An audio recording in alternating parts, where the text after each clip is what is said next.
મિત્રો, નવોદય ગુરુ ચેનલમાં આપ સૌનું સ્વાગત છે.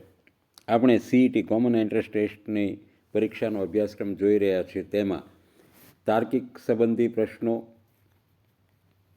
ગણિત, ગુજરાતી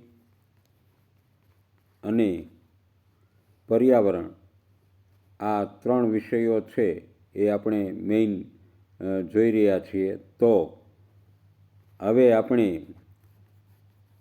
ગયા વિડીયોમાં પર્યાવરણના 1 થી 200 પ્રશ્નો છે એ જોયા હતા. આજે 200થી આગળના પ્રશ્નો છે એનું આપણે અછડતો ખ્યાલ મેળવવાનો છે. તો ચાલો મિત્રો, ઝાઝી વાત નહીં કરતા આપણે આપણા અભ્યાસક્રમ તરફ છે એ આગળ વધીએ.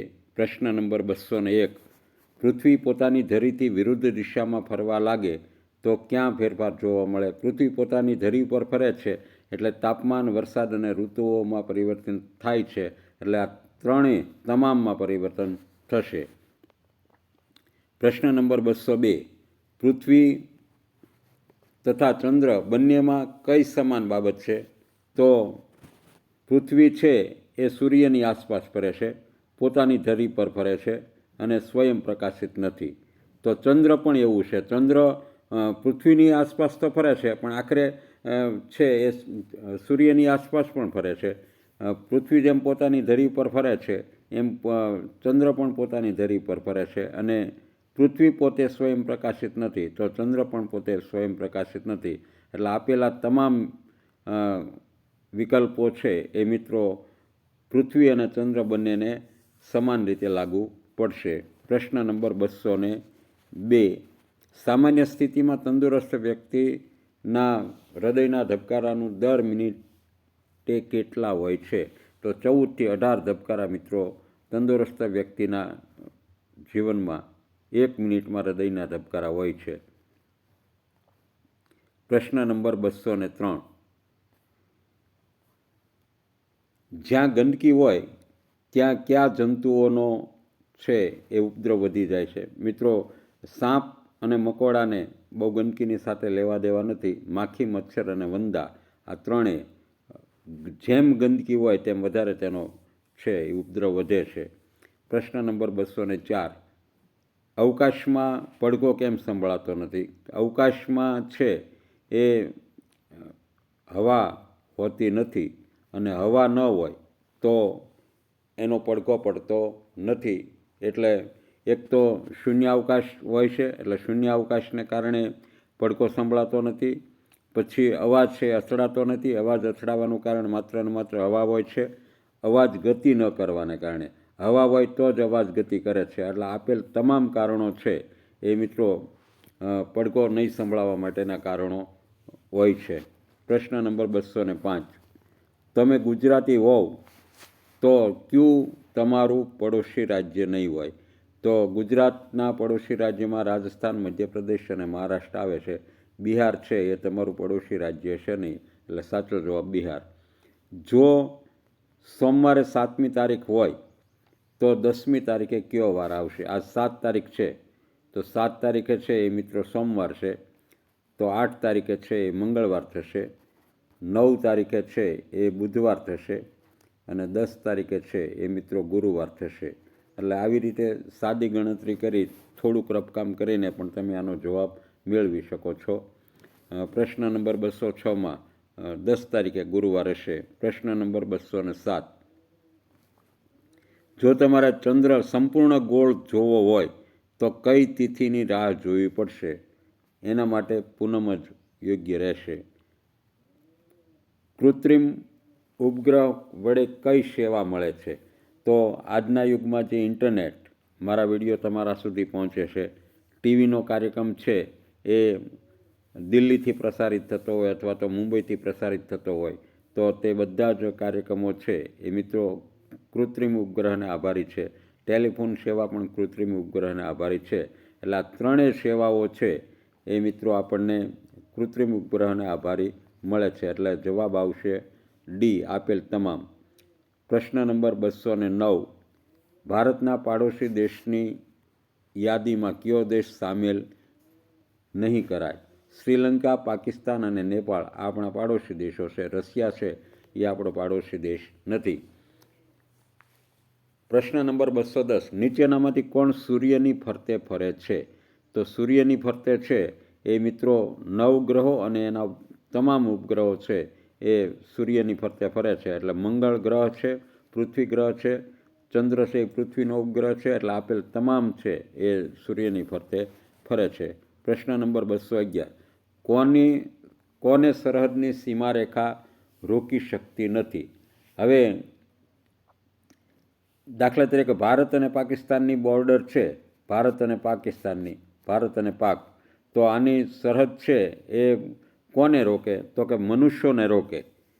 પણ પાણી છે એ તો આ સરહદમાંથી પેલી સરહદમાં જવાનું છે. હવા પણ આપણી સરહદમાંથી તેની સરહદમાં, તેના દેશમાં જવાનું છે. પ્રકાશને પણ રોકી શકતા નથી. એટલે આપેલ તમામને છે એ સરહદની સીમારેખા છે એ રોકી શકતી નથી. પ્રશ્ન નંબર 212, નીચે આપેલ કયા રાજ્યમાં સૂર્યોદય પહેલાં નીચે આપેલા કયા રાજ્યમાં સૂર્યોદય સૌથી પહેલાં થશે? તો ગુજરાત, કેરળ અને આસામ. રાજસ્થાનમાં આસામ છે એ મિત્રો ભારતની એકદમ પૂર્વ દિશામાં આવેલું હોય એટલે સૂર્યોદય સૌ પહેલાં આસામમાં દેખાશે. અવકાશી સફરમાં કઈ વસ્તુની જરૂર પડશે? હવા, પાણી, ખોરાક આપેલ તમામની જરૂર પડશે. અવકાશી પદાર્થ મુસાફરી દરમિયાન પેરાશૂટ કઈ રીતે ઉપયોગી થશે? તો ઉતરવામાં, અકસ્માતમાં અને આકસ્મિક કારણોસર ત્રણેય બાબતમાં પેરાશૂટ, જે કોઈ પણ માનો કે સ્પેસ શટલમાં દુર્ઘટના થઈ તો તમારે તેમાંથી નીકળવું પડે એમ હોય તો એના માટે પેરાશૂટ આવે છે. અને પેરાશૂટ છે એ અવકાશમાં ફંગોળાતા તે ખુલી જાય છે. એટલે આપેલ તમામ સંજોગોમાં છે એ પેરાશૂટ તમને ઉપયોગી થશે. જવાબ આવશે ડી, આપેલ તમામ. પ્રશ્ન નંબર 215, કોનો પ્રકાશ કુદરતી છે? તો મિત્રો આકાશમાં જે સૂર્ય છે ને, સૂર્ય એ સ્વયં પ્રકાશિત છે, એના ગ્રહો છે એ પરપ્રકાશિત છે. તો સૂર્ય એક પ્રકારનો તારો છે અને આગિયો આ પણ પોતાનો પ્રકાશ છે કુદરતી છે. ફાનસને તમારે અંદર તમારું ગેસ તેલ છે એ નાખવું પડે છે. એટલે ફાનસ છે એ સ્વયં પ્રકાશિત નથી, એનો પ્રકાશ છે એ કુદરતી નથી. તે તમારે એનામાં ગેસ તેલ પૂરી અને એને પ્રકાશ આપતો કરવો પડે છે. એટલે તારા અને આગિયો, એ અને બી, આ બંને છે એ કુદરતી પ્રકાશ છે. પ્રશ્ન નંબર 216, 2 કરતાં વધુ ખેલાડી એકસાથે રમી શકે તેવી રમતો કઈ છે? તો કબડ્ડીમાં 7 ખેલાડી હોય છે, ખોખોમાં પણ 7 કરતાં વધારે ખેલાડી હોય, ફૂટબોલમાં પણ. ટૂંકમાં 2 કરતાં વધારે ખેલાડી છે આ ત્રણેય રમતમાં હોય છે. આપેલ તમામ. પ્રશ્ન નંબર 217, અડાલજની વાવ ક્યાં આવેલી છે? ગાંધીનગર જિલ્લામાં. રસોઈ બનાવવા માટે લોકો ભૂતકાળમાં કયા બળતણનો ઉપયોગ કરતા હતા? લાકડા. પ્રશ્ન નંબર 219, સાયકલ ચલાવવા માટે કઈ ઉર્જાની જરૂર પડે છે? સાયકલમાં ગેસ પણ નથી આવતો, કોલસો પણ નથી આવતો, ડીઝલ પણ નહીં, આપણા શરીરનું બળ જ લાગુ પડે છે. એટલે શારીરિક ઉર્જાનો કામ ઉપયોગ થાય છે. પ્રશ્ન નંબર 220, ટ્રાફિક સિગ્નલ પર વાહનોને થોભાવવા માટે કયા રંગની સિગ્નલનો ઉપયોગ કરવામાં આવે છે? લાલ રંગની લાઇટ થાય એટલે મિત્રો વાહન ઊભા રહે છે અને લીલા રંગની લાઇટ થાય એટલે વાહનો ચાલતા થાય છે. એટલે આ ઊભા રાખવા માટે છે, થોભાવવા માટે લાલ રંગનો ઉપયોગ થાય છે. પ્રશ્ન નંબર 221, કુદરતનો કયો ઉર્જા સ્ત્રોત અખૂટ મનાય છે? કોલસો ખૂટવાની અણી ઉપર છે, ખનિજ ઉર્જા પણ ખૂટી શકે છે, અણુ ઉર્જા પણ થોરિયમ ને યુરેનિયમ મળે ત્યાં સુધી જ એનો ઉપયોગ થઈ શકે. સૂર્ય ઉર્જા એક એવો સ્ત્રોત છે કે જે અખૂટ મનાય છે. હજારો વર્ષ સુધી આ સૂર્ય ઉર્જામાં કોઈ તંગી પડે કે સૂર્ય ઉર્જા ખલાસ થઈ જાય, તેમનું ટેમ્પરેચર ઘટે એવી કોઈ શક્યતા દેખાતી નથી. રસોઈ બનાવવા માટે કયું બળતણ ઉપયોગમાં લેવાય છે? તો રસોઈ બનાવવા માટે આપણે વાહનમાં સીએનજી ગેસ વાપરીએ છીએ, તો રસોઈ બનાવવા માટે છે એલપીજી ગેસ વાપરીએ છીએ. ડીઝલ કે પેટ્રોલનો તેમાં ઉપયોગ થતો નથી. એલપીજી ગેસનો આપણે જવાબ લખીશું. પ્રશ્ન 223, ખૂબ જ જૂના સમયમાં ઘરમાં રાત્રે અજવાળું મેળવવા માટે લોકો કયું સાધન વાપરતા હતા?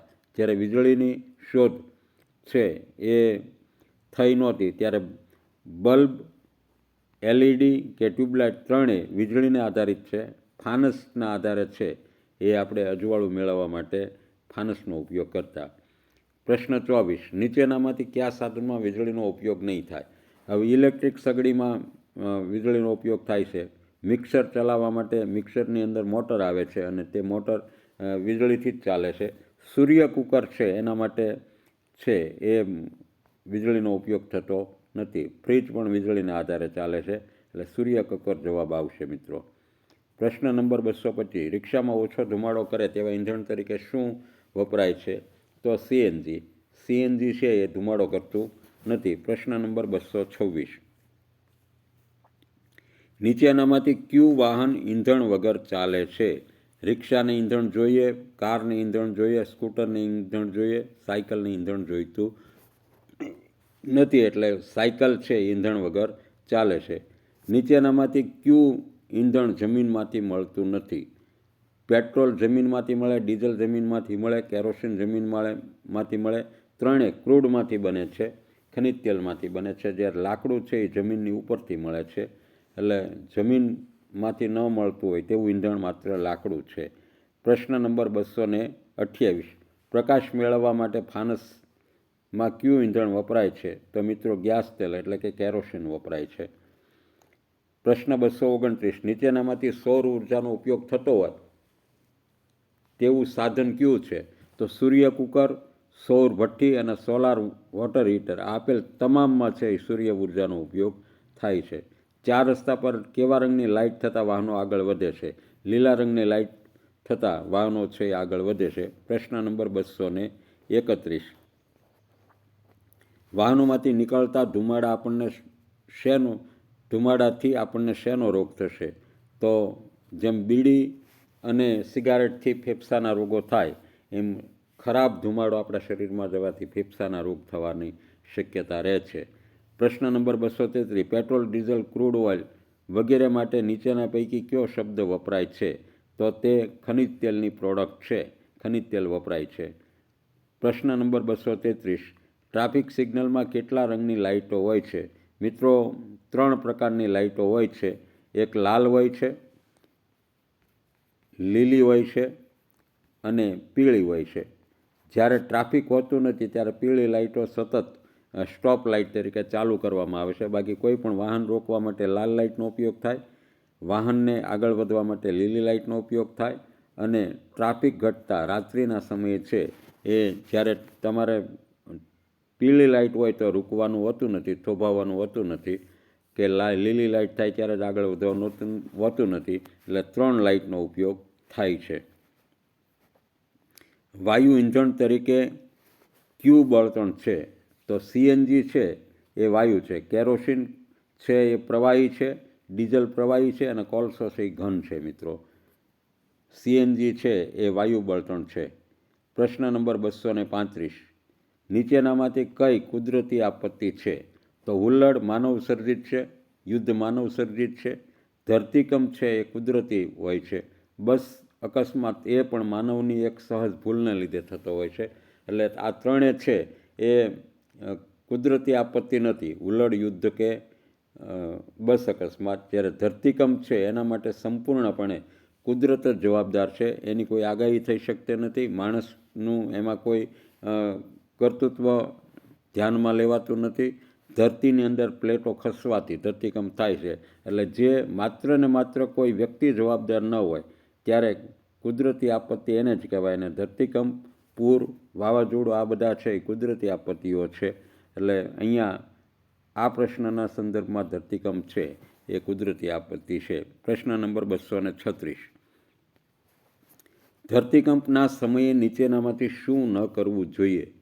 તો ધરતીકંપના સમયે ખાસ કરીને બહુમાળી મકાનમાંથી લિફ્ટમાંથી નીચે ઉતરવું જોઈએ નહીં. કારણ કે જો ધરતીકંપને લીધે કોઈ જગ્યાએ તમારો વીજળીનો તાર છે એ બ્રેક થયો હોય તો તમે લિફ્ટમાં વચ્ચે ફસાઈ શકો છો, એટલે તે ન કરવું જોઈએ. બાકી મજબૂત વસ્તુ છે એ માથા પર રાખવી જોઈએ, ઘરમાં ટેબલ નીચે બેસી જવું જોઈએ, ખુલ્લા મેદાનમાં જઈને ઊભા રહેવું જોઈએ. આ બધી બાબતો કરવાની છે. આ વસ્તુ કદાપી કરવાની નથી. પ્રશ્ન નંબર 237, ધરતીકંપ આવે ત્યારે શું કરવું જોઈએ? તો ઝડપથી ઘરની બહાર નીકળી જવું જોઈએ. એ પહેલી સાવધાની છે. પ્રશ્ન નંબર 238, નીચેના પૈકી કઈ ઘટનાનું અનુમાન કરી શકાય તેમ નથી? ધરતીકંપ એવી કુદરતી આફત છે કે તેનું અનુમાન આજ સુધી થઈ શકતું નથી. ધરતી ધ્રુજે, મકાનો ધરાશયી થાય, જાનમાલને નુકસાન થાય તેવી આપત્તિ કઈ છે? તો તે ધરતીકંપ છે. પ્રશ્ન નંબર 240, નીચેનામાંથી કઈ કુદરતી આપત્તિ નથી? અકસ્માત છે એ કુદરતી આપત્તિ નથી, તે માનવ સર્જિત હોય છે. પૂર, વાવાઝોડું અને ધરતીકંપ આ ત્રણેય કુદરતી આપત્તિ છે. જો એ પ્રશ્ન ખાસ સમજવાનો, આમાં સાચું છે, સાચું નથી, ખોટું છે, ખોટું નથી, આવા કોઈ પણ બાબત છે એ 4 રીતે પૂછે છે આપણને. સાચું છે, સાચું નથી, ખોટું છે અને ખોટું નથી.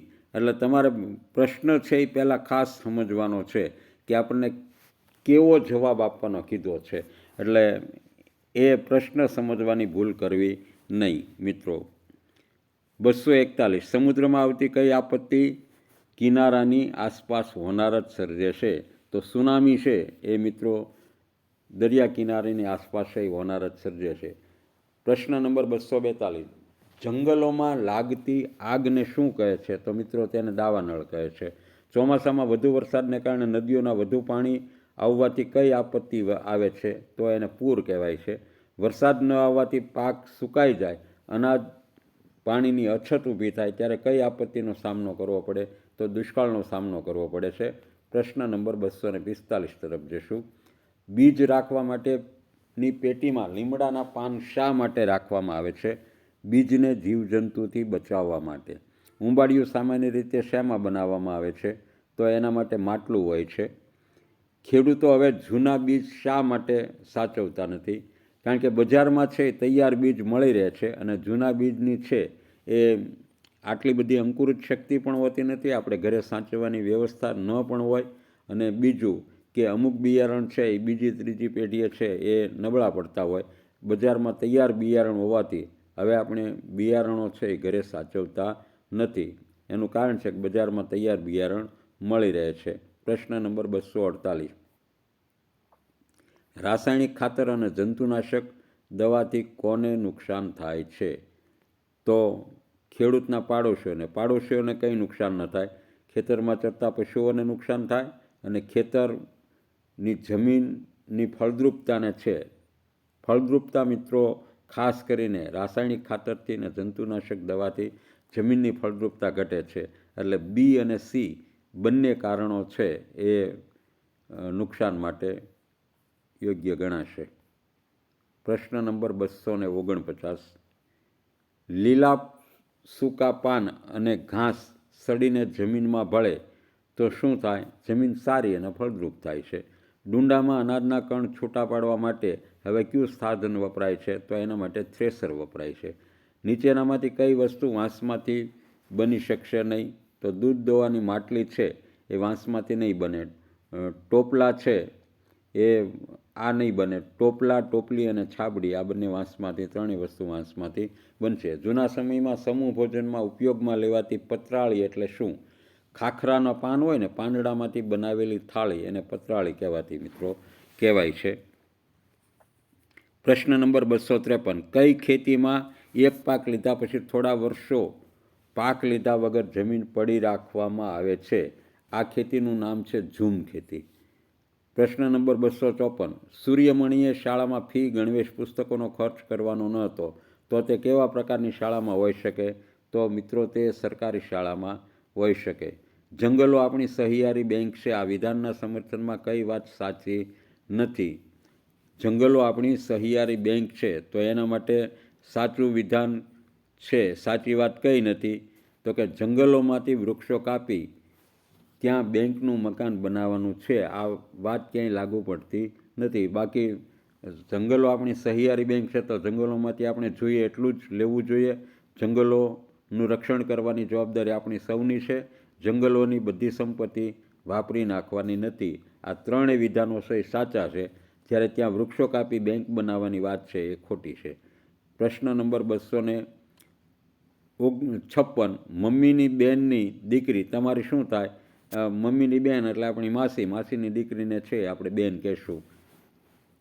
પ્રશ્ન નંબર 257. પોલિયો નામનો રોગ શાનાથી થાય છે? આપણે વાત કરી હતી કે રોગ થવાના મુખ્ય 3 કારણો હોય છે: વાયરસ, જીવાણુ અને ફૂગ. આ 3 કારણો મેડિસિન સાયન્સ છે એ આજનું જે આધુનિક ચિકિત્સા પદ્ધતિ છે એ આ 3 કારણો મુખ્ય આપે છે. બાકી તો આપણું એક ભારતનું આયુર્વેદ પણ છે.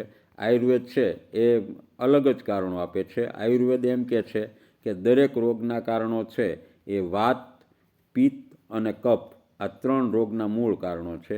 જ્યારે આ લેટેસ્ટ જે ચિકિત્સા પદ્ધતિ છે, જેને આમ તો વેસ્ટર્ન છે એ ચિકિત્સા પદ્ધતિ, એમાં રોગના 3 કારણો છે: વાયરસ, જીવાણુ અને ફૂગ.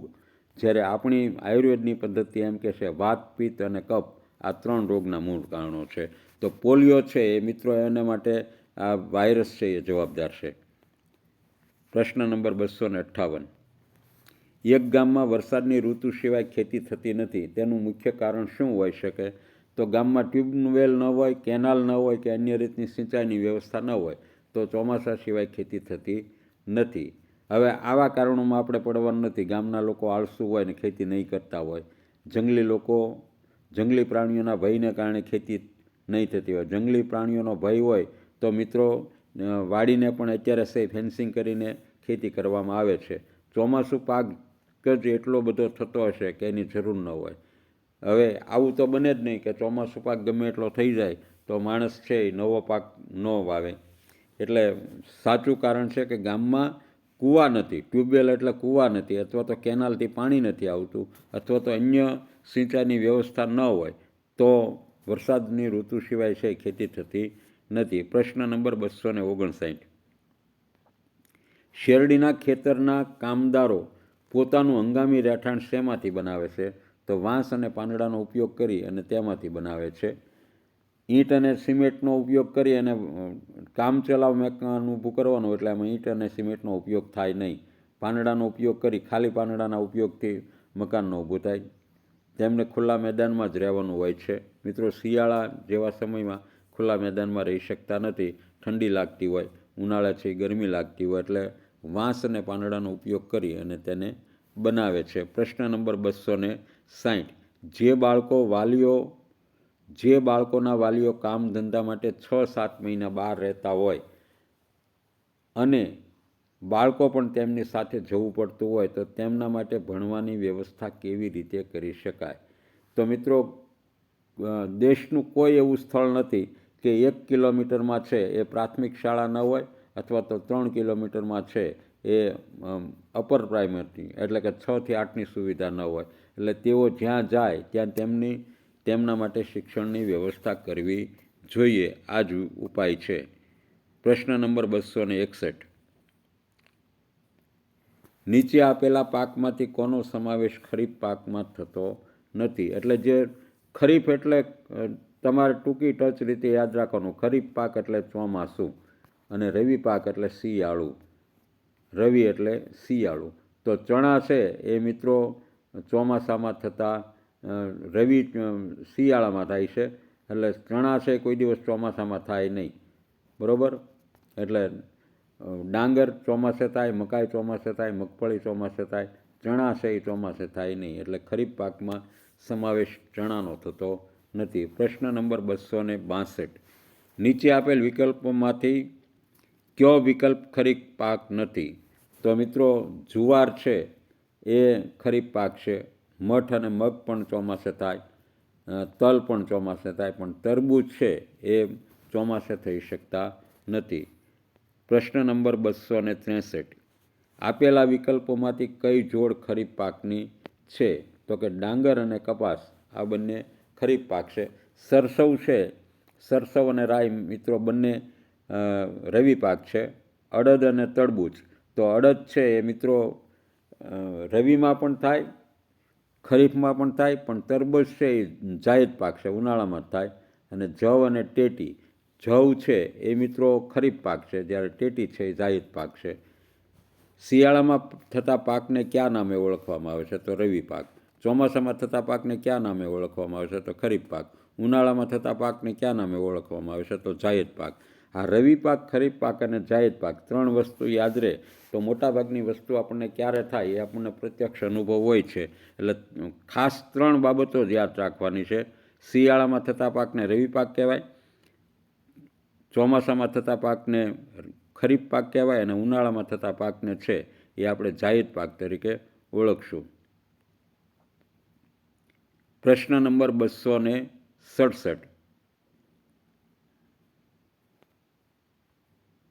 નીચે આપેલા પાકમાંથી કોનો સમાવેશ ખરીફ પાકમાં થાય છે? તો ચોમાસે મિત્રો છે એ કપાસ થાય, એટલે કપાસનો ઉપયોગ કરશું. ઘઉં, જવ અને ચણા આ 3 છે એ મિત્રો રવિ પાક ગણાય છે. પ્રશ્ન નંબર 268. કઈ રમત રમવા માટે દડાની જરૂર નહીં પડે? ક્રિકેટ માટે દડાની જરૂર પડે, ટેનિસ માટે બોલની જરૂર પડે, બેઝબોલ માટે દડાની જરૂર પડે. આ ગીલી દંડો છે ને, આપણે જેને મોય અને દાંડિયો કહીએ ને, આ ગીલી દંડો છે. એટલે મોય દાંડિયા માટે છે એ મિત્રો આપણને દડાની જરૂર હોતી નથી. મોયની રમત જે છે, ગીલી દંડાની રમત છે, એમાં દડાની જરૂર હોતી નથી. સ્વાભાવિક રીતે અહીંયા દંડો શબ્દ આવે એટલે તમે એવું માની લો કે આમાં તો દડાની જરૂર પડતી જ હશે, એમાં દડાની જરૂર પડતી નથી. પ્રશ્ન નંબર 269. આપેલા વિકલ્પોમાંથી કઈ જોડ ખરીફ પાકની નથી? તો જુવાર બાજરી એ ખરીફ પાક છે, મઠ મગ કપાસ એ પણ ખરીફ પાક છે, તલ મગફળી છે એ પણ ખરીફ પાક છે. ઘઉં અને ચણા છે એ મિત્રો ખરીફ પાક નથી, તે રવિ પાક છે. પ્રશ્ન નંબર 270. કે આપેલા વિકલ્પોમાંથી કઈ જોડ જાયદ પાકની નથી? ટેટી તરબૂચ એ ઉનાળે જ થાય, મગફળી ટેટી, જવ અને સરસવ છે એ મિત્રો રવિ પાક છે, શિયાળામાં થતા પાકો છે. એટલે આ પાક છે, આ જોડ જાયદ પાકની નથી. નીચેનામાંથી કયો જાયદ પાક છે? તો તરબૂચ મોટા ભાગે ઉનાળામાં થાય છે. જો આજે તો તરબૂચ હોય, ટેટી હોય, એ બધા જ પાકો છે એ શિયાળામાં પણ લઈ શકાય, ચોમાસામાં પણ લઈ શકાય. પણ એના માટે જે એકદમ હાઇબ્રિડ બિયારણ હોય એવા પાકો જ લઈ શકાય છે, અને બગડી જવાની શક્યતા વધારે છે. કુદરતી રીતે એનું વાતાવરણ છે એ ઉનાળામાં અનુકૂળ હોય છે, એટલે તરબૂચને આપણે અત્યારે જાયદ પાક તરીકે જ લઈશું. ચાલો મિત્રો, આગળનો પ્રશ્ન નંબર 272. દીપક ઘરેથી ખેતરે જતો હતો, તેની બેને તેને સ્વેટર અને ટોપી પહેરવાનું યાદ કરાવ્યું. તો દીપકના ખેતરમાં કયો પાક લેવામાં આવ્યો હશે? તો મિત્રો શિયાળામાં ઘઉં થાય, સ્વેટર અને ટોપીની જરૂરિયાત છે શિયાળામાં જ પડે, તો ઘઉંનો પાક હશે. પ્રશ્ન નંબર 273. લૂથી બચવા જતીન સવારે વહેલો ખેતરે જવા નીકળી જતો. તે દિવસોમાં ખેતરમાં કયો પાક ઉગાડ્યો હશે? તો ત્યારે વાડીમાં તરબૂચ, ઉનાળાના ધોમધકતા તાવમાં તરબૂચનો પાક હશે એ નક્કી થાય. દ્વારકા ગુજરાતની કઈ દિશામાં આવેલું છે? દ્વારકા મિત્રો છે એ ગુજરાતની પૂર્વ દિશામાં આવેલું છે, પશ્ચિમ દિશામાં આવેલું છે. પૂર્વ દિશામાં છે એ છોટા ઉદેપુરને એ સ્થળો આવે, એટલે દ્વારકા પશ્ચિમ દિશામાં આવેલું છે. 275. ગુજરાતની ઉત્તરમાં નીચેનામાંથી કયું સ્થળ આવેલું છે? તો ઉત્તરમાં અંબા બિરાજે, માં અંબાજીનું મંદિર છે એ ઉત્તરમાં આવેલું છે. ગુજરાત રાજ્યની સ્થાપના કઈ તારીખે થઈ હતી? 1 મે 1960. નીચેનામાંથી ગુજરાતના કયા જિલ્લાને ગુજરાત દરિયાની સીમા અડે છે? ગાંધીનગરને દરિયાઈ સીમા અડતી નથી, બનાસકાંઠાને પડતી નથી, પંચમહાલને પડતી નથી. આ અમરેલીને છે એ દરિયાઈ સીમા અડે છે, એટલે અમરેલી જિલ્લો છે એ દરિયાઈ સીમા આવેલો છે. જવાબ આવશે ડી, અમરેલી. પ્રશ્ન નંબર 278. નીચેનામાંથી ગુજરાતના કયા જિલ્લાને દરિયાની સીમા અડતી નથી? તો ભાવનગર દરિયાઈ સીમાવાળો છે, પોરબંદર દરિયાઈ સીમા, ગીર સોમનાથ દરિયાઈ સીમા, રાજકોટને દરિયાઈ સીમા અડતી નથી.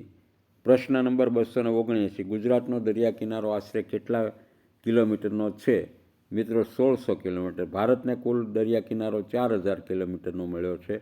એમાં ગુજરાત ભાગ્યશાળી છે કે 4000 કિલોમીટરમાંથી 1600 કિલોમીટર છે એ ગુજરાતને દરિયા કિનારો મળ્યો છે. પ્રશ્ન નંબર 280, કુંવારિકા નદી કોને કહેવાય? જે નદી, કોઈ પણ નદી ગમે ત્યાંથી નીકળે તો આખરે એનું મિલન સ્થાન છે એ દરિયામાં જાય છે.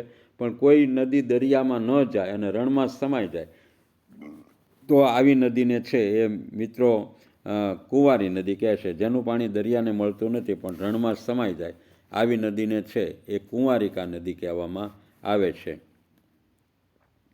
બનાસ, રૂપેણ અને સરસ્વતી આ ગુજરાતની 3 નદીઓ એવી છે, બનાસ, રૂપેણ અને સરસ્વતી, કે જે કુંવારિકા નદીઓ છે અને જે દરિયાને મળતી નથી, તે કચ્છના રણમાં સમાઈ જાય છે. પ્રશ્ન નંબર 281, નીચેનામાંથી શ્વેત ક્રાંતિના પ્રણેતા કોણ ઓળખાય છે? તો અમૂલ ડેરીના સ્થાપક ડૉક્ટર વર્ગીસ કુરિયન એ શ્વેત ક્રાંતિના પ્રણેતા છે. ગુજરાતમાં કયા ભાગમાંથી કર્કવૃત પસાર થાય છે? ગુજરાત છે એ આખરે તો આપણા ભારતમાં આવેલું છે અને ભારત છે એ વિષુવવૃત્તના ઉત્તર ગોળાર્ધમાં છે, એટલે ઉત્તર ભાગમાં છે એ પસાર થાય છે. કર્કવૃત એ શું છે? કર્કવૃત મિત્રો એક અક્ષાંશ છે. કર્કવૃત ગુજરાતમાંથી પસાર થતા એક અક્ષાંશ વૃત્તનું નામ છે. 284, નીચેનામાંથી કયા સ્થળ જૈન સમાજનું મહત્ત્વનું તીર્થસ્થાન ગણવામાં આવે છે? તો અમદાવાદ નથી, ભુજ નથી, ભરૂચ નથી, મિત્રો પાલીતાણા છે એ જૈનોનું અગત્યનું યાત્રાધામ છે, એટલે પાલીતાણા છે એનું યાત્રાધામ થશે. મહાદેવભાઈ દેસાઈ કોણ હતા? ગાંધીજીના ભાઈ? ના, ગાંધીજીના ભાઈ નહોતા, ગાંધીજીના પુત્ર નહોતા, ગાંધીજીના પિતા પણ નહોતા, ગાંધીજીના મિત્ર હતા અને જે ગુજરાત યુનિવર્સિટીની સાથે જોડાયેલા છે.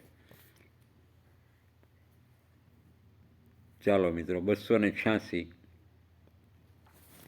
માનપુર ગામના ખેડૂતો પોતાનો ખરીફ પાક વેચવા નજીકના ગંજ બજારમાં જતા હતા. તેમના ટ્રેક્ટરમાં નીચેનામાંથી કઈ ઉપજ ભરેલી હશે? હવે ખરીફ પાક છે તો એમાં ડાંગર હોય, મકાઈ હોય અને બાજરી હોય, કારણ કે આ ચણા છે એ રવિ પાકમાં આવે. પછી આમાં ચણા અને ઘઉં છે એ રવિ પાકમાં આવે. અહીંયા ચણા અને સરસવ છે એ રવિ પાકમાં આવે. એટલે આ 3 જૂથ જ એવું છે કે જે ખરીફ પાકનું છે. 287, મહાત્મા ગાંધીજીનું કેવા ભારતનું સ્વપ્ન હતું? તો સ્વચ્છ ભારત હોય એવું એનું સ્વપ્ન હતું. પ્રશ્ન નંબર 288, તમે સ્વચ્છતા જાળવવા શું કરશો? શેરી સફાઈ કરશું અને શૌચાલયનો ઉપયોગ કરશું. ગમે ત્યાં છે એ ગંદકી નહીં કરીએ અને ગમે ત્યાં છે એ મળનો ત્યાગ નહીં કરીએ. આ 2 સ્વચ્છતા માટે અગત્યની વસ્તુ છે. એટલે એ અને બી આ બંને છે સ્વચ્છતા જાળવવા માટે કરવાની આપણી પ્રાથમિક ફરજ છે. પ્રશ્ન નંબર 289, યુરોપમાંથી કઈ વસ્તુ છે એ મિત્રો ભારતમાં આવેલી છે? તો મરચાં, મકાઈ અને કોબીજ અન્ય પ્રાંતોમાંથી આવેલા છે, આફ્રિકા અને દક્ષિણ અમેરિકામાંથી. બટાટા છે એ મિત્રો યુરોપમાંથી ભારતમાં આવેલા છે. પ્રશ્ન નંબર 290 તરફ જઈએ. આસામ પ્રદેશમાં મોટાભાગે શાની ખેતી કરવામાં આવે છે? આ ચા એ આસામમાં કરવામાં આવે છે. પ્રશ્ન નંબર 291, હૃદયના ધબકારાને સાંભળવા માટે ડૉક્ટર કયા સાધનનો ઉપયોગ કરે છે? તો એના માટે જવાબ છે સ્ટેથોસ્કોપ. રમેશ તાર ધ્રુજાવી સંગીતનો સુરીલો અવાજ ઉત્પન્ન કરે છે તો તે સંગીતનું કયું સાધન હશે? ગિટાર. નીચેના પૈકી કયા રસ્તા પર ટ્રેક્ટર ચાલી શકે છે? હવે જો, કાર, ટ્રક, બસ, મોટરસાઇકલ આ બધા સારા રસ્તાઓના છે એ ચાલવાવાળા છે.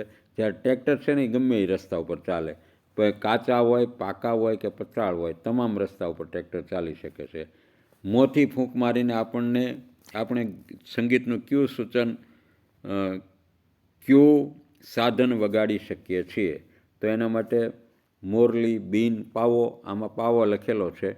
ઢોલ છે એ મોઢાથી નથી વાગતો, સિતાર ન વાગે, તબલા ન વાગે, એટલે પાવો જવાબ આવશે. 295 મોંથી ફૂંક માર્યા વગર આપણે સંગીતનું કયું સાધન વગાડી શકીએ છીએ? આ વાંસળી, પાવો અને બીન મોંથી ફૂંક મારીને વગાડવામાં આવશે, જ્યારે તબલા છે એ મોંથી ફૂંક માર્યા વગર આપણે આ સાધનને વગાડી શકીએ છીએ. પ્રશ્ન નંબર 296 તંગ ચામડાના પડદાને ધ્રુજાવી સંગીતનું કયું સાધન વગાડી શકીએ છીએ? તો તે માટે છે ઢોલક. ધરતીકંપની તીવ્રતા શેમાં મપાય છે? તો રિક્ટર સ્કેલમાં. પ્રશ્ન 298 નીચેના વાહનો પૈકી કયું વાહન અન્યની સરખામણીમાં વધુ ઉર્જા બચત કરે છે? તો બસ. આપણને પહેલી નજરે એમ થાય બસ તો આપણા સ્કૂટર કરતાં વધારે થાય, પણ અહીંયા સ્કૂટરની સાપેક્ષ નથી જવાબ કીધો.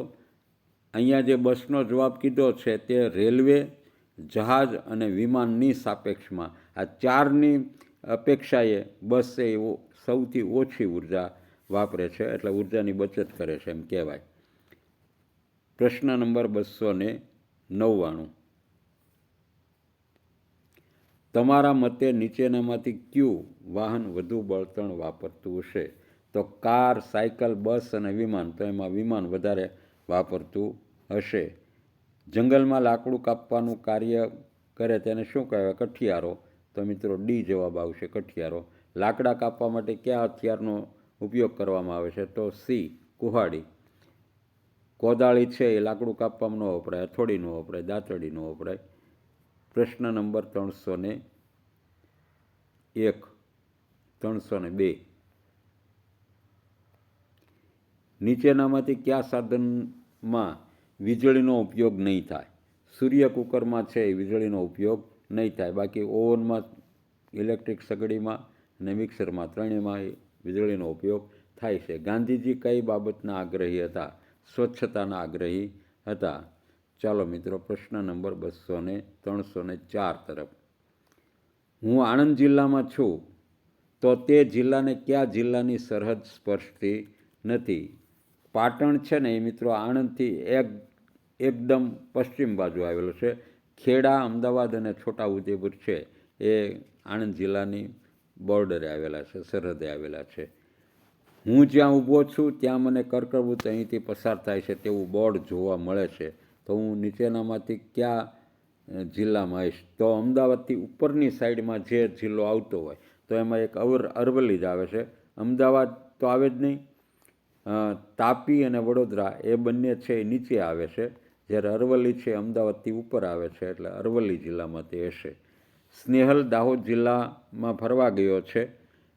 તેને જિલ્લાના પાડોશી રાજ્યમાં ફરવા જવું છે, તો તે કયા રાજ્યમાં હશે? વળી મિત્રો પ્રશ્ન જોઈએ.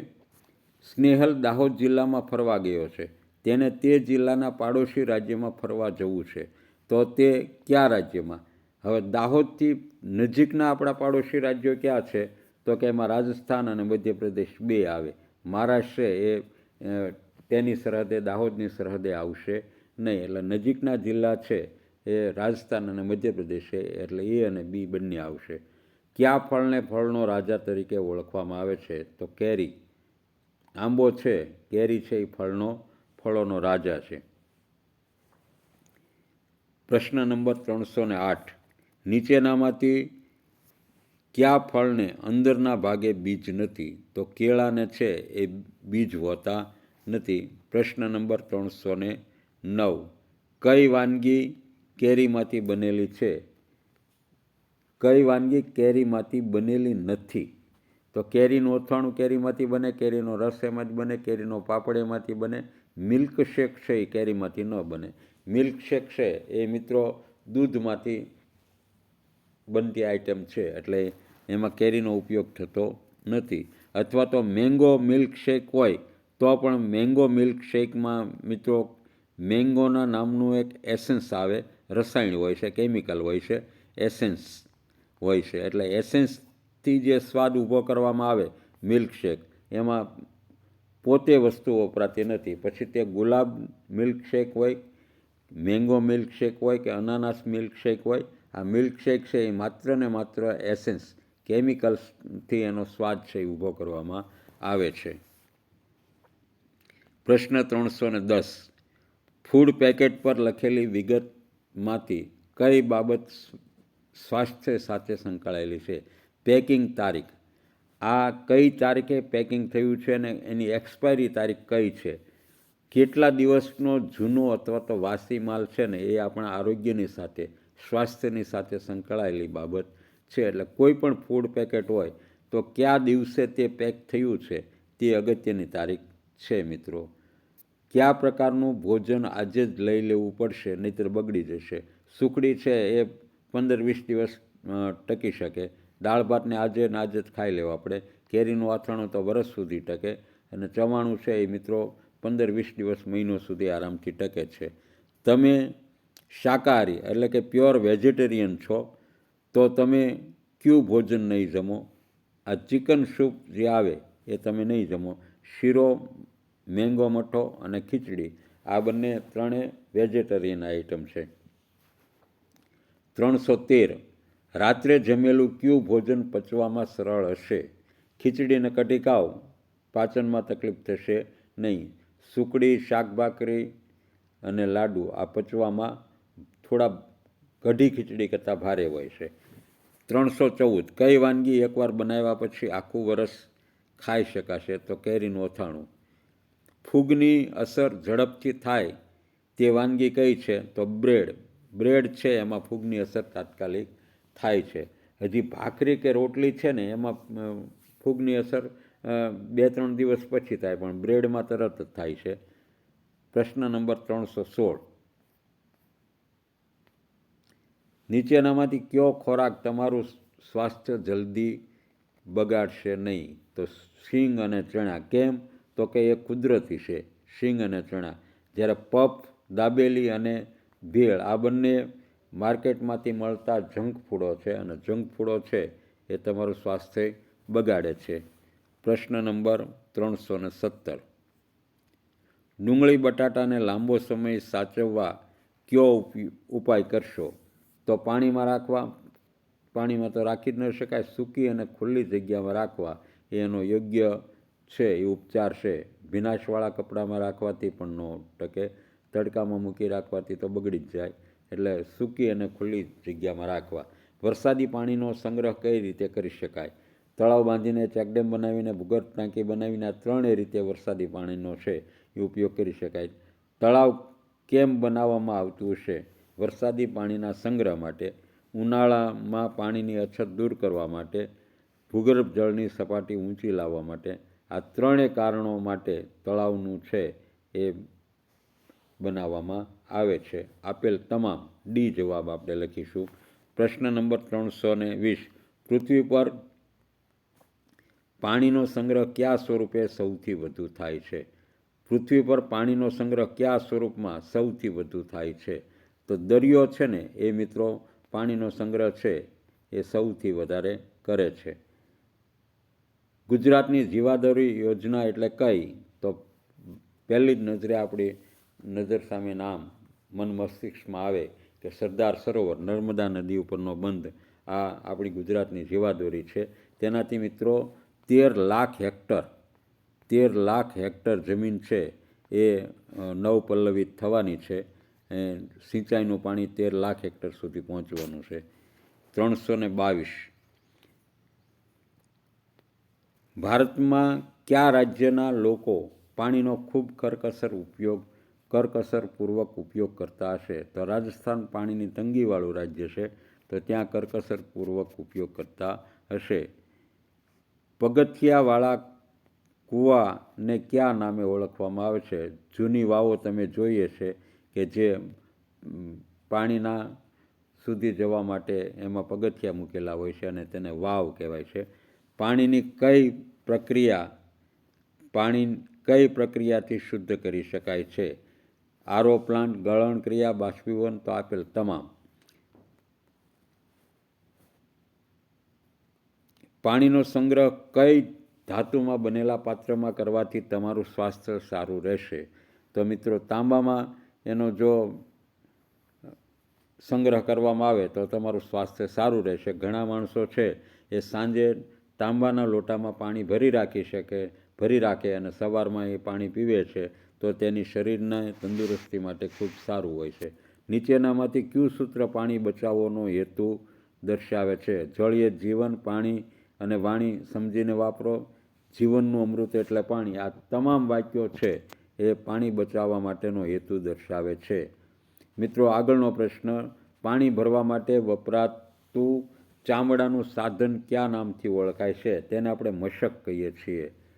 328મો પ્રશ્ન, મનાલી કયા રાજ્યમાં આવેલું છે? તો શિમલા સાથે મનાલી જોડાયેલું છે, હિમાચલ પ્રદેશમાં તે આવેલું છે.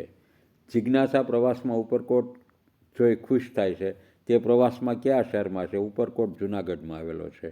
કિલ્લાની દિવાલમાં ગઢ શા માટે બનાવવામાં આવે? તેનો મુખ્ય હેતુ શું હોય છે? કિલ્લાની સુરક્ષા માટે. ગઢ માટે નીચેનામાંથી કયું વિધાન સાચું છે? દિવાલ અમુક જગ્યાએથી આગળની તરફ ગોળાકારમાં બહાર નીકળે, એ વિધાન સાચું છે. પ્રશ્ન નંબર 332, દેવના ઉપરકોટના પ્રવાસ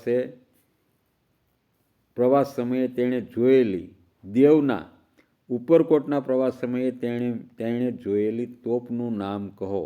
આપણે તમને કીધેલું છે કે ઉપરકોટ ઉપર નીલમ અને માણેક નામની 2 તોપો છે એ આવેલી છે, એટલે અહીંયા નીલમનો ઉલ્લેખ નથી, એટલે ચેતક, માણકી કે રાણક નહીં આવે, માણેક જવાબ આવશે. પ્રશ્ન નંબર 333, ઉપરકોટના પ્રવાસમાં જોયેલી વાવનું નામ શું? તો તે અડીકડી વાવ. ઉપરકોટના કિલ્લા માટે નીચેનામાંથી શું ખોટું છે? તો મિનળ તળાવ છે એ મિત્રો ઉપરકોટમાં આવેલું નથી, બાકી બૌદ્ધ ગુફા, નીલમ માણેક તોપ અને અડીકડી વાવ આ ત્રણેય ઉપરકોટમાં આવેલું છે. પ્રશ્ન નંબર 335, મોટી બંદૂક જેવી નીલમ તોપ કઈ ધાતુમાંથી બનેલી છે? કાંસામાંથી બનેલી છે. પ્રાચીન સમયમાં લોકો કૂવામાંથી પાણી કાઢવા શેનો ઉપયોગ કરતા હતા? કોસનો ઉપયોગ કરતા હતા. જેની જૂની વસ્તુઓ જેવી કે વાસણો, આભૂષણો, અંબાડી જેવી વસ્તુઓ એકસાથે ક્યાં જોવા મળે છે? તો તે સંગ્રહાલય. આપણે સંગ્રહાલયનું અંગ્રેજી નામ મ્યુઝિયમ કહીએ છીએ. મોટા શહેરોમાં જે મ્યુઝિયમ હોય, આ મ્યુઝિયમમાં આ બધી વાતો, વાસણો હોય, આભૂષણો હોય, અંબાડી હોય, આ જોવા મળે છે.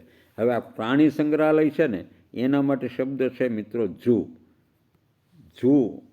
સંગ્રહાલય એટલે મ્યુઝિયમ અને પ્રાણી સંગ્રહાલય એટલે ઝૂ, એવો બંને શબ્દ પ્રયોગો છે, આપણે યાદ રાખશું. લદ્દાખ શું છે? તો કાશ્મીરથી નજીક એક પર્વતીય વિસ્તાર છે મિત્રો. હિમાલયમાં આવેલું કાશ્મીર અને કાશ્મીરની બાજુનો એક આખો પર્વતીય વિસ્તાર એટલે લેહ અને લદ્દાખ, જે ગૌરવ જાની જ્યાં પ્રવાસે જાય છે તે. ગૌરવ જાનીનું ગામ નથી, મુંબઈ શહેરનો વિસ્તાર નથી કે દિલ્હીનો વિસ્તાર નથી. પ્રશ્ન નંબર 339,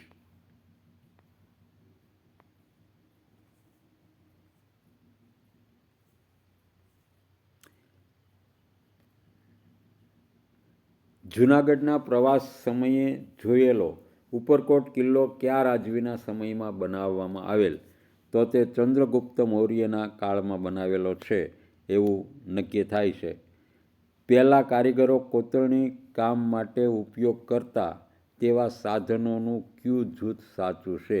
તો એમાં ફરસી, છીણી અને હથોડી. આ જો પકડ છે ને એ આધુનિક વિજ્ઞાનની નિપજ છે. પછી આમાં કાંઈ કોતરણી માટે છે એરણની જરૂર ન પડે, એટલે એરણ પણ ન આવે, એટલે ફરસી, છીણી અને હથોડી આ 3 સાધનોનો ઉપયોગ કરતા હતા. હવે મિત્રો 341, સમગ્ર દેશમાં સ્વચ્છ ભારત મિશનની શરૂઆત ક્યારે થઈ? આ પ્રશ્ન ફરી વખત આવ્યો છે 2 ઓક્ટોબર 2014ના રોજ. 342 નીચેનામાંથી ઊંચા પર્વતો પર રહેતી જાતિ કઈ છે? તો નામગ્યાલ, જાની, બાકરવાલ અને ચાંગપા. તો ચાંગપા છે એ લડાખ વિસ્તારમાં ઊંચા પર્વતો પર રહેતી જાતિ છે. નીચેનામાંથી ક્યુ દુનિયાનું પ્રસિદ્ધ ઊન છે? તો પ્રસિદ્ધ ઊન માટે આ પશ્મિના, જે આપણા ગુજરાતના ઘેટાનું નહીં પણ લેહ લડાખના જે ઘેટા બકરાનું ઊન છે એ પશ્મિના નામનું ઊન છે. એ દુનિયાનું સૌથી પ્રખ્યાત ઊન છે. 344 નામગ્યાલના તંબુના ઘર કયા નામે ઓળખાય છે? તો એને આપણે રેબો કહીએ છીએ. રેબો મિત્રો ખાસ યાદ રહે, એને આપણે રેબો કહીએ છીએ. ઉનાળામાં ઊંચી જગ્યાએ કયા લોકો ઘેટા ચરાવવા જાય છે? તો બાકરવાલ લોકો છે એ ઘેટા ચરાવવા જાય છે. ચાંગપા જાતિના લોકો કયા પ્રાણીઓ પાળે છે? તો ઘેટા અને બકરા બંને પાળે છે. લેહ લડાખના લોકો ઠંડી સામે રક્ષણ મેળવવા માટે કયા પ્રાણીઓના વાળમાંથી પટ્ટીઓ બનાવે છે? તો યાકના વાળમાંથી પટ્ટીઓ બનાવે છે. આગળનો પ્રશ્ન, શ્રીનગરમાં આવતા પ્રવાસીઓ કેવા પ્રકારના ઘરમાં રહેવાનું પસંદ કરશે? તો દાલ સરોવરની અંદર જે હાઉસ બોટો આવેલી છે તેની અંદર રહેવાનું પસંદ કરશે. 349 મિત્રો, ચાંગપા જાતિના લોકો કયા પ્રકારના ઘરમાં રહે છે? તો વળી એનો એ પ્રશ્ન આવે છે રેબોમાં. ચાંગપા જાતિના લોકોની ઘેટા બકરા રાખવાની જગ્યાને શું કહેવામાં આવે છે? તો તેને લેખા કહેવામાં આવે છે. શ્રીનગરના લોકો દિવાલોની બહાર નીકળતી બારીને શું કહેવાય? જે અહીંયા આપણે ગુજરાતની બાજુમાં ઝરૂખો કહેવાય ને, આ ઝરૂખા જેવી જે જગ્યા છે એ શ્રીનગરમાં એને પછી ડબ કહેવાય છે. શું કહેવાય છે? ડબ કહેવાય છે. દાલ સરોવર અને ઝેલમ નદીના પાણીમાં રહેલી બોટ જેમાં રહી પણ શકાય છે તેને શું કહેવાય છે? તો તેને મિત્રો ડોંગા કહે છે. ચાંગપા લોકો રહે છે તે શંકુ આકારના તંબુને કયા નામથી ઓળખવામાં આવે છે? તો તેને રેબો કહેવામાં આવે છે. પ્રશ્ન નંબર 354, ગૌરવ મુંબઈથી દિલ્હી જતા વચ્ચે કયા રાજ્યમાંથી પસાર થવું પડે? જો અહીંયા માત્ર દિલ્હી લખ્યું છે એટલે મુંબઈથી દિલ્હી જવું હોય તો મિત્રો અહીંયા છે એ અહીંયા મુંબઈ હોય તો ગુજરાત જાય, રાજસ્થાન જાય અને હરિયાણા, આ 3 રાજ્યો થઈ અને તે છે એ દિલ્હી સુધી પહોંચી શકે છે. એટલે એના માટે આવશે મહારાષ્ટ્ર પોતાનું રાજ્ય, ગુજરાત, રાજસ્થાન અને હરિયાણા, આ 4 રાજ્યોનો સમાવેશ થાય છે. મુંબઈ અને દિલ્હી રાજ્યની રાજધાની કઈ છે? તો મુંબઈ એટલે મહારાષ્ટ્ર, એની રાજધાની મુંબઈ પોતે છે અને દિલ્હીની રાજધાની દિલ્હી છે. 356, મનાલીનો વિસ્તાર કયા પ્રદેશ તરીકે ઓળખાય છે? તો મનાલીનો વિસ્તાર છે એ પહાડી પ્રદેશ તરીકે ઓળખાય છે. ગૌરવને મુંબઈથી કાશ્મીર પહોંચવા માટે કયા રાજ્યોમાં પસાર થવું પડશે? જો મુંબઈથી છે એ દિલ્હી સુધી આપણે મહારાષ્ટ્ર, ગુજરાત, રાજસ્થાન અને હરિયાણા, આ 4 રાજ્યોની વાત કરી હતી. હવે અહીંયા સીધું જવું હોય એને કાશ્મીર તો દિલ્હી ન આવે તો પણ ચાલે, એટલે પંજાબ અને હિમાચલ પ્રદેશ 2 રાજ્યોનો ઉપયોગ કરવો પડે અને પછી તે કાશ્મીર છે એ પહોંચી શકે છે. એટલે કુલ 6 રાજ્યો આડા આવશે: મહારાષ્ટ્ર, ગુજરાત, રાજસ્થાન, હરિયાણા, પંજાબ અને હિમાચલ પ્રદેશ. આ ઉત્તરાખંડમાં જવાની જરૂર ન રહે, છત્તીસગઢમાં પણ, તેલંગાણામાં પણ જવાની જરૂર ન રહે, ઉત્તર પ્રદેશમાં પણ જવાની જરૂર ન રહે. એટલે ડી જવાબ છે એ આપણો વેલિડ જવાબ ગણાશે મિત્રો. મહારાષ્ટ્ર, ગુજરાત, રાજસ્થાન, હરિયાણા, પંજાબ અને હિમાચલ પ્રદેશ. બકરીના લાંબા સુવાળા વાળમાંથી કઈ પ્રકારની શાલ બનાવવામાં આવે છે? તો એને પશ્મિના શાલ કહેવામાં આવે છે. પ્રશ્ન નંબર 359, લેખા શું હોય છે? તો લેખા એ મિત્રો રેબો એ બાકરવાલ જાતિના માણસોને, ચાંગપા જાતિના રહેવા માણસોનું તંબુ છે, જ્યારે લેખા છે એ ઘેટા અને બકરા રાખવાની જગ્યા છે.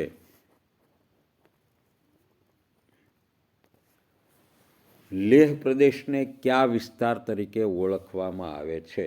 તો લેહ વિસ્તારને, કારણ કે આખું રણ જેવો વિસ્તાર છે, પણ હિમાલયની ઊંચાઈ ઉપર આવેલો વિસ્તાર છે, એટલે એને ઠંડા રણ તરીકે ઓળખવામાં આવે છે.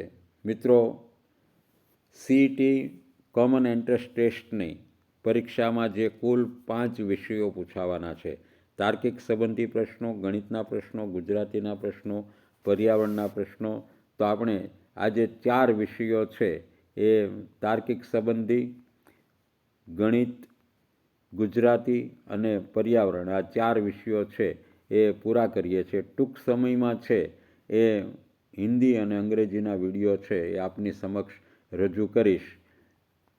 એક વાત નક્કી છે મિત્રો, આ જીસીઆરટીની સાઇટ ઉપરથી લીધેલું સાહિત્ય છે.